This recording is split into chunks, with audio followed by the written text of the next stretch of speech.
Minecraft Bedrock is one of the biggest games of all time, but little do many players know, the game has many secrets that are exclusive to the version. From secret mobs and even blocks, here are 20 secret things in Minecraft Bedrock. This is the copper horn. For those who don't know, this special horn was a scrapped version of the horn. The way you craft this item is by having one horn and free copper, and from what we can tell, the copper horn was meant to be a better version of the horn. Unlike the normal horn though, the copper horn would play more unique sounds and melodies. Here, take a listen.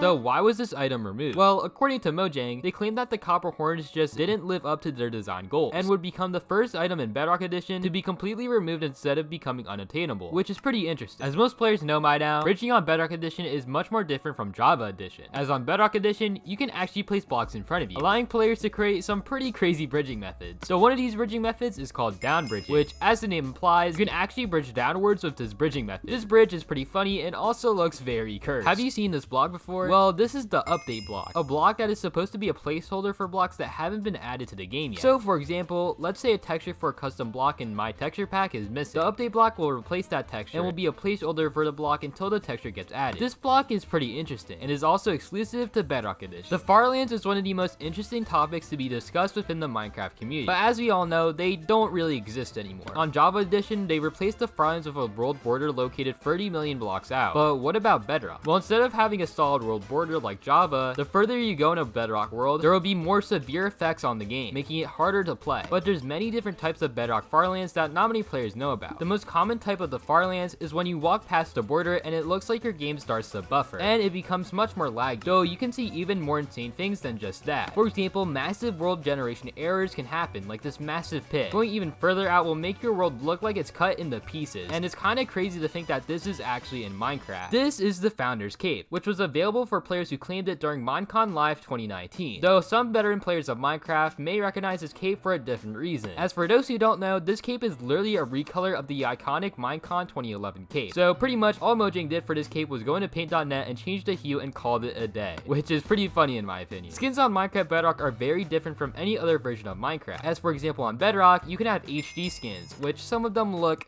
interesting, but something that's heavily different about Bedrock skins is that you can technically have an invisible skin. As long as you have one pixel on your skin somewhere, typically the foot, your skin will be practically invisible. I used this once in a realm with my IRL friends to grief them, and let's just say they were not happy about it. Fire Aspect is seen as one of the best enchantments in Minecraft, typically for its great use against animals and other players. So on Bedrock Edition, Fire Aspect is much better than some players may think, as it has a secret ability to where it can actually light TNT. This is a pretty good use for PvP battles, but along with this, Fire Aspect can be used to light candles and campfires, making it one of the most useful enchantments in the entire game. For some reason, you can also use the Fire Aspect book to also light all the things I just said, which is a pretty funny feature. Going back to the topic of mostly unknown blocks, this is the Allow and Deny blocks, which are exclusive to Bedrock Edition. These blocks have a pretty interesting use though, as the Allow blocks allows players, get it, to place blocks on a certain area while in adventure mode. Similarly, the Deny blocks does not allow players to place blocks on a certain area while in survival or adventure mode. Everybody that plays on Bedrock Edition knows about the featured servers tab, which at the time of recording features 6 different servers partnered with Minecraft that you can join at any time. But what if I told you that there used to be 2 servers that used to be featured servers, but would ultimately end up being removed from the game? The first server is Mineplex, which if you know anything about Minecraft, you've obviously heard about Mineplex. For some reason though, Mineplex would mysteriously shut down on May 15th, 2023, along with its Java server. Though ever since, a new team has gotten ownership of Mineplex, and they plan to bring it back someday. But at the moment, it's unknown if the server will be coming to Bedrock. The other featured server that got removed was the server named Pixel Paradise, which is probably the most hated feature server of all time. This was mostly due to the fact that the server was barely payable, without having to pay money, which reasonably many players dislike. The server would ultimately be removed on August 11th, 2023, but this server was owned by another featured server called Mineville, so the team behind Pixel Paradise is doing perfectly fine. Speaking of things that are exclusive to Bedrock Edition, worlds are a feature that are unique to it, making it very easy for friends to play with one another. The normal cap for worlds on Bedrock are 8 players, but what some players may not know is that there's actually a game rule that allows you to increase the amount of players that can join your world, and this limit can actually go up to 40 players, which is pretty funny considering that on Realm, you can only have a max of 11 players online. Minecraft Education Edition is a very interesting version of Minecraft. As the name suggests, this version of Minecraft is mostly used in schools, and this version brings a lot of unique features to the game. And on Bedrock, you can actually enable a setting to get many of these special items. For example, have you ever wanted the periodic elements in Minecraft for some odd reason? Well, they'll be here. Many players know about the nether roof on Java Edition being a great great method of transportation to get from place to place. Though what some players may not know is that on Bedrock Edition, you can actually get on the nether roof. Though if you do, congratulations, as you're most likely stuck up here now. As if you do this, you won't be able to place any blocks, making it extremely difficult to do anything. So unless you have the resources to get back out, you may want to think twice before heading up here. When's the last time you paid attention when you were shearing a sheep? Well, probably never. But if you look at this comparison between Java and Bedrock Edition, what do you notice? If you notice that on Bedrock Edition, the sheared sheep actually has color, you'd be correct. While on Java, whenever you shear any type of sheep, it'll just be white pixels. Going back to the topic of caves, Bedrock has a hidden secret about caves. This being that you can actually have custom caves, meaning that you can pretty much have any cave that you may ever want. The most popular way players are able to do this is to download a skin pack that contains these special caves, with the most popular one being the Bionic Bend pack, which I'll leave a video in the description you can watch after this video. Players have also made texture packs where these capes will actually show up on your skin, but in my opinion, texture packs are much worse due to the fact that nobody else can see your cape. So if you use the Bionic Bend method, everybody will be able to see your custom cape, which is pretty cool in my opinion. Mobs are a crucial part of Minecraft. With there being plenty of different mobs, players can find into two versions of Minecraft. So what if I told you that there's a special mob that's exclusive to Bedrock Edition that many players have no clue about? This mob is the baby squid, being a pretty basic mob in my opinion. The baby squid is a tinier version of a normal squid, having a 5% chance of spawning with normal squids. Baby squids are a pretty interesting mob in my opinion, and I have no clue why they are exclusive to just Bedrock Edition. Speaking of exclusive things to Bedrock Edition, there's a block in Bedrock that you may not expect to be exclusive to the game. This block spawns in colder biomes when it's snowing, and the block I'm talking about is snowy leaves. Yes, surprisingly, these leaves are only in Bedrock Edition, which will appear during snowfall in frozen oceans, rivers, snowy beaches, snowy plains, and snowy taiga. Though it's important to know that these leaves will only appear if you're using fancy graphics, as if you're not, you won't be able to see them. Cats, you either love them or hate them. Personally, I like dogs more, and if you disagree, then, well, you're wrong. Anyways, cats are a very interesting mob in Minecraft, as they have 11 different variants that you can find in the game. So what if I told you that there was supposed to be a 12 cat variant? This is the gray tabby cat, which was found in the files of Bedrock Edition. It cannot be found in Java Edition. This variant cannot be spawned in game and is completely unused. I find it interesting that the file for this cat was only found in Bedrock Edition and not Java Edition. So hopefully one day we'll see this lost cat make its way into Minecraft. This is the camera mob, which is quite possibly one of the most cursed things I've ever seen. This mob, quote unquote, is exclusive to Education Edition, but with the use of glitches, this mob can actually just be put in the regular Bedrock Edition. The camera mob has the ability to take pictures and works together with the portfolio item to create a collection of pictures. This mob, if you even want to call it a mob, is pretty cool, but I don't think it would fit into actual Minecraft that well. Going back to the topic of featured servers, a lot of PvP on these servers are different from normal Minecraft Bedrock PvP. For example, if I put base PvP right next to Hive PvP, you can see a pretty big difference. You can also see this for the Hive and CubeCraft as well. If I had to guess, the reason why these servers don't use normal Minecraft Bedrock PvP is the fact that this version of PvP is a little bit laggy and messy, to be honest, and it wouldn't be super fun for most players to play. So to resolve this, these servers just decided to make their own PvP styles. Moving on, there are a ton of different potion effects in Minecraft, and you probably think that Java Edition and Bedrock Edition have the same amount of potions, though that's where you're wrong, as in Bedrock Edition, the glowing potion effect is completely missing from the game. If you've never seen this potion effect before, this is what it looks like on Java, though for some reason it was never added to Bedrock. This is most likely due to the fact that some devices may not be able to render the effect, and since this effect isn't in Bedrock Edition, glowing tipped arrows also aren't in Bedrock Edition, as they would pretty much be pointless without the glowing effect. Anyways, if you enjoyed this video, subscribing and liking helps me out a lot, and if you want to see skilled Minecraft Bedrock gameplay, follow my Twitch.